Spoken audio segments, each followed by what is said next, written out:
just obsessed with this thing.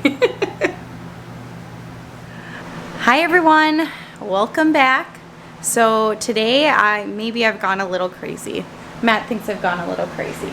So our canned peaches turned out so well that I got some more. I wasn't going to, I was, and then I wasn't, and I went back and forth, and well, here they are. So I got a bushel and a half of fresh peaches. They're not quite ready to be canned. I think they're gonna be ready by tomorrow, but that's not all I got. I also got 20 pounds of fresh cherries, and these need taking care of today. So come along, I'm going to be canning cherry pie filling today, and the recipe I'm using is from the National Center of Home Food Preservation. So if you want to use it, it's right online. So I already got started a little bit. I washed up a bunch of the cherries, a bowl full here, in water and vinegar.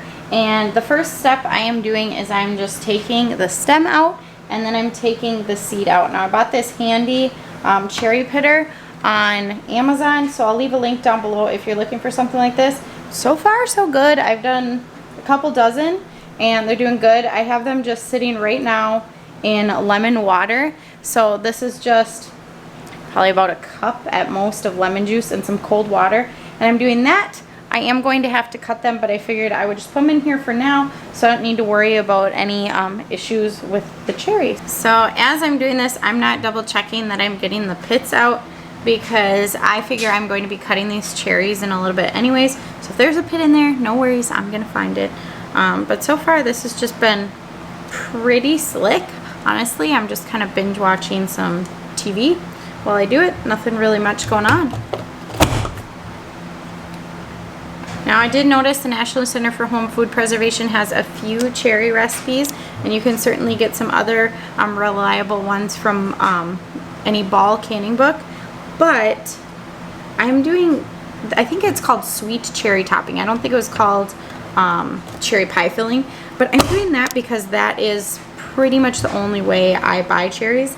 In fact, before buying these, I don't think I've ever tasted a good fresh cherry, and I feel like I've been missing out.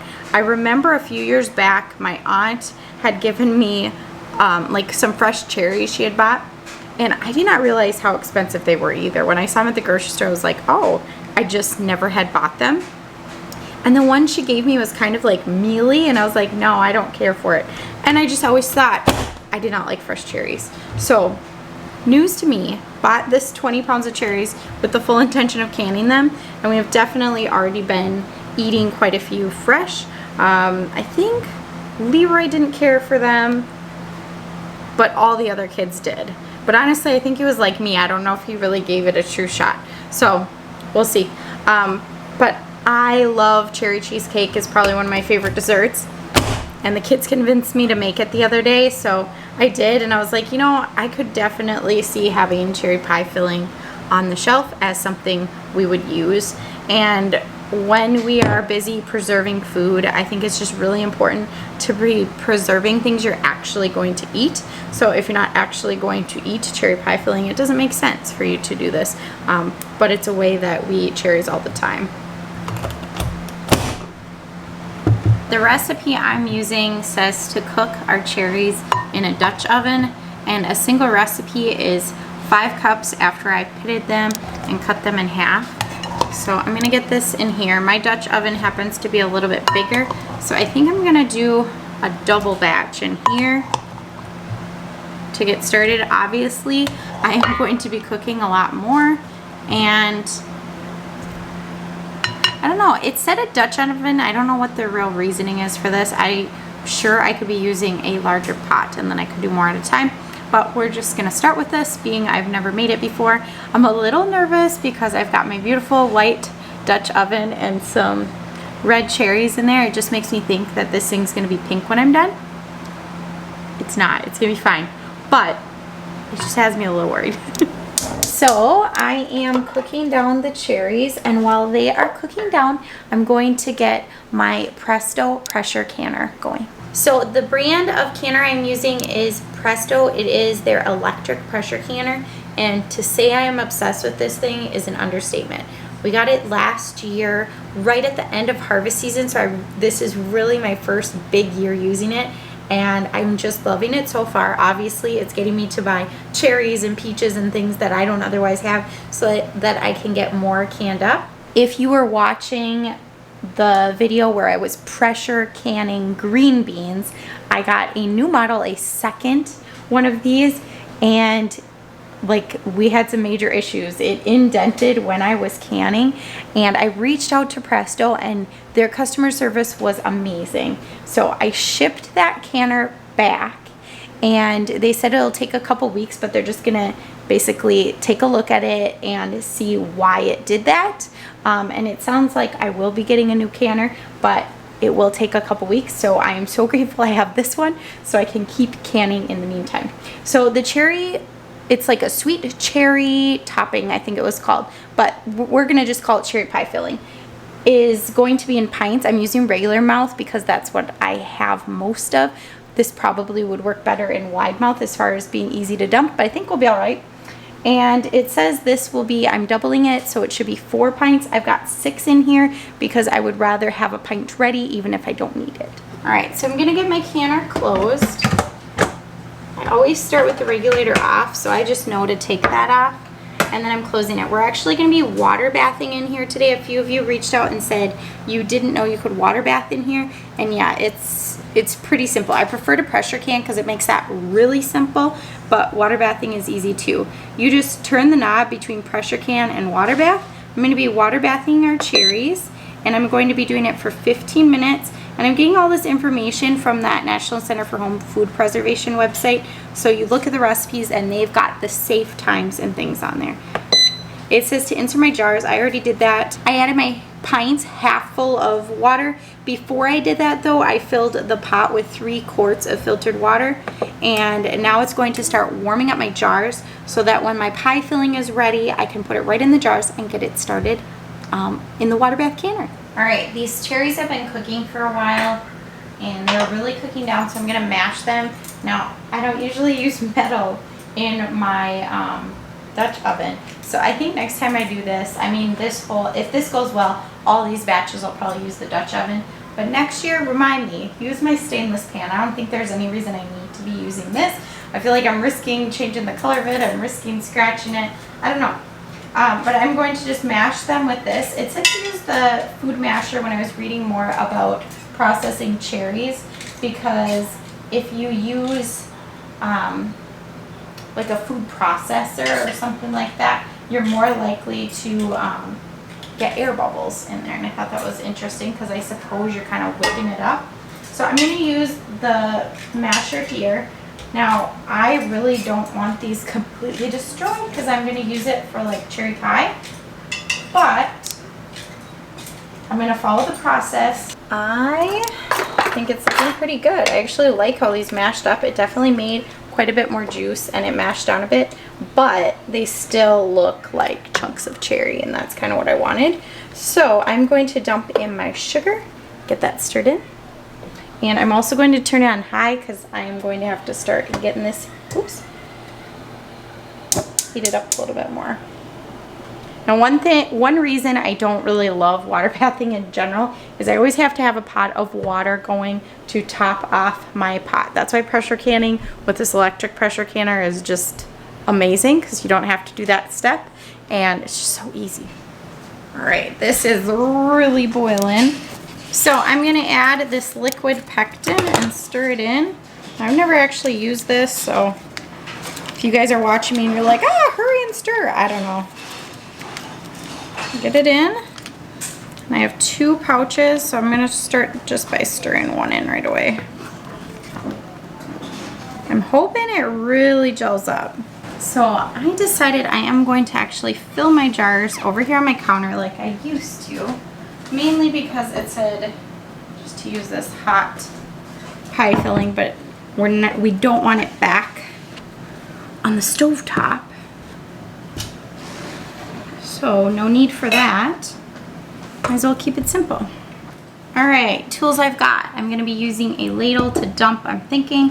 I've got a funnel, I've got my lids and my jars ready, a rag with some vinegar on it, And I've got my stick for debubbling. I went ahead and marked an inch for water bathing on the other side. The headspace on this is actually going to be 1/2 inch though. My canner says that I can fill the jar, so that's why I'm opening it.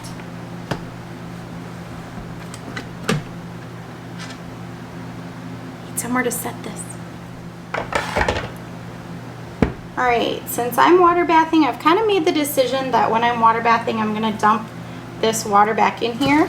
I only use filtered water in my pressure canner because we have pretty hard water here. My goal is to make sure there's no air bubbles in here, not to be poking my cherries.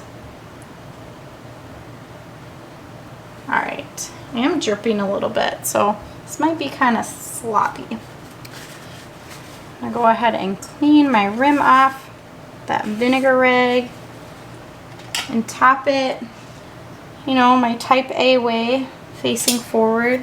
So therefore I'll put a finger, whoop, I'll put a finger here so it kind of stays still, not in the middle though. And I'm just gonna, a little bit, whoops, I do shut my rings a little bit harder on the electric canner. I noticed that I do need to do that or the rings pretty much are off when I open it.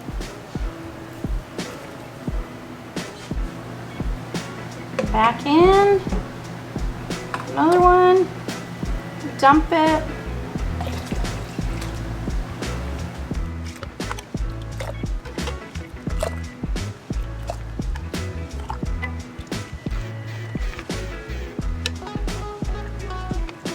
Oops, almost forgot to debubble it. Not really much going on with these, that's for sure. Not like doing green beans. So I'm doing this last jar, and I have to say their recipe was like spot on because it made exactly 4 pints. It is exact. I thought it was actually going to be a little short on headspace on this one, and if that happens, what I do is I can either throw it in the fridge and just like use it like tonight. Be a great night to have this on top of, you know, some cake or something for dessert. But if I don't have enough, I can process it and then I'll just let it cool down and throw it in the fridge and use it sooner.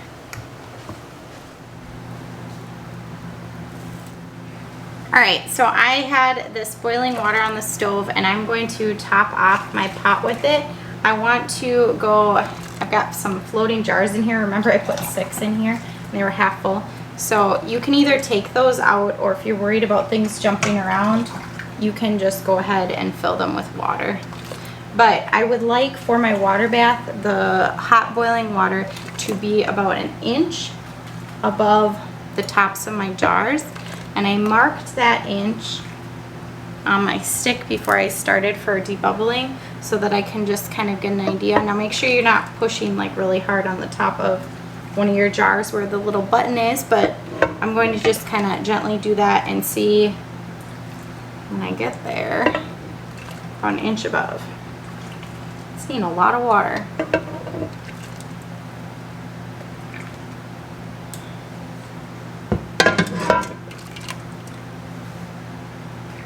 Now if you're not comfortable using pectin, you could certainly can just cherries. You might still need to add sugar. I would double check with the National Center for Home Food Preservation on that before you do that. They do have a recipe for whole cherries. I think I might be using this whole thing. Darn close. Ooh, I can't lift that. Let's try this.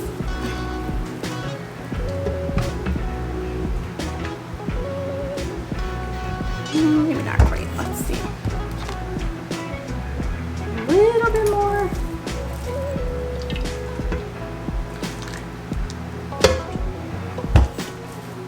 So I had somebody ask me why I can't water bath quarts in here, and the simple reason is there's no room. Look at how full that is when I am water bathing pints.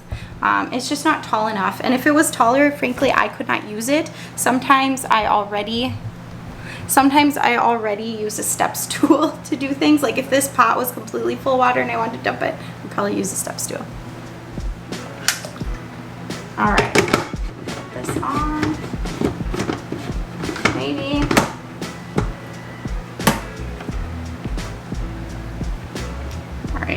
this out of the way so you can see what I'm doing. So right now it just says fill jars. I've done that. I locked it. Regulator's still off. With water bath canning, you don't use it at all. And then I'm going to click play, turn it on. It says 15 minutes, but it's going to heat up first before it starts counting. So just finished beeping, tell me it is done with the timer, with the pressure canning, and now it's cooling down. It's really important you don't open it before it's done cooling down. Mine has a little spot here where you'll see the thing go down all the way. It's like a little pipe that's up. I did notice on the newer model that it's in the front, which makes so much more sense that you can really see it, because mine's kind of hidden in there. But either way, I just listen to the machine and wait until it's finished. All right, so now it says it is finished. I double check that little pipe is down. It is, and even if it isn't, there's so many safety features on here. When I turn this, I open it and there's a hole, so if for some reason it wasn't done coming back down, it would let it out there. And then I turn and take the top off. Take out my cherry pie filling. Oops. Try not to tip these. It's so tempting when you water bath because there always ends up being water on top. So I'm going to set these down to cool for about 24 hours and then I will check them and get them stored. Now I've already got the second batch going on the stove, the cherries cooking down, and what I'm going to do is I'm actually going to dump this pot out.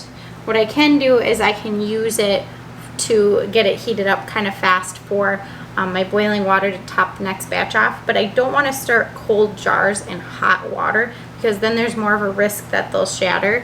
Now I have heated up my jars like with hot boiling water and then put them in here just kind of because the water's already in here, but I do need to take out enough so it gets down to 3 quarts since you know we filled all that extra up.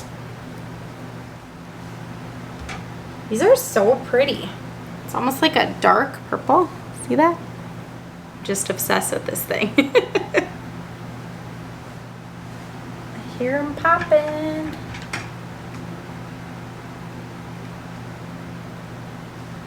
I have to show you, my pot did not stain. Look at that.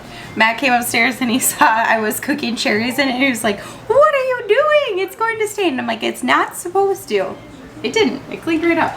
So in case you're looking for an enamel Dutch oven, I like this one, even in white. So my last batch is coming out of the canner. I ended up making 16 batches of cherry pie filling and then I ran out of pectin. That's how many I planned on making and I just had more cherries. So I went ahead and these are actually pressure canned and I pressure canned 4 pints. I did these in the wide mouth of cherries in syrup and 1 quart. And there's probably just a handful left in the fridge. So it ended up being quite a bit more than I expected, which is wonderful. I hope you enjoyed this video, and if you did, be sure to give it a thumbs up, and glad you got to see me again. I can't wait to see you next time when I'll probably be canning more, right?